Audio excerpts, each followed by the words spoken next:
Hello everyone, আশা করছি তোমরা সবাই ভালো আছো। সকাল সকাল ঘুম থেকে উঠেই জন্মাষ্টমীর প্রিপারেশন শুরু হয়ে গেছে। আর মামাম তো ভোগের প্রিপারেশন শুরু করে দিয়েছে। তো আমি ভাবলাম চলো, আমার দায়িত্ব যেহেতু গপুকে সাজানো, তাই একটু অন্যরকমভাবে নতুনত্বভাবে ওকে দিয়ে একটু ফটোশ্যুট করানো যাক। তো দুধ দিয়ে স্নান করিয়েছি, তো দুধের মধ্যে কয়েকটা রঙিন ফুলও ছড়িয়ে দিয়েছি। কেমন লাগছে ফটোশ্যুটটা অবশ্যই বলো। আমার কন্ট্যাক্ট লিস্টে যারা আছে তারা প্রত্যেকে বলেছে নাকি মারাত্মক লাগছে ছবিটা। স্নান করানোর পর, ফটোশ্যুট করানোর পর, তারপর ওকে সুন্দর করে রাজার বেশে সাজালাম। আমি কিন্তু গপুকে আমার নিজের ভাই মনে করি, সেই জন্য ভালোবেসে ওকে পোকো বলে ডাকি, মানে আমি নিজে নাম দিয়েছি। জন্মাষ্টমীর এই সুন্দর সুন্দর ছোট ছোট মুহূর্তগুলো আমার মিনি ব্লগের মাধ্যমে তোমাদের সাথে শেয়ার করলাম। কেমন লাগলো বলো।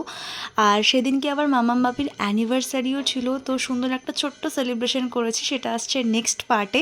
তো সাবস্ক্রাইব করতে একেবারে ভুলো না।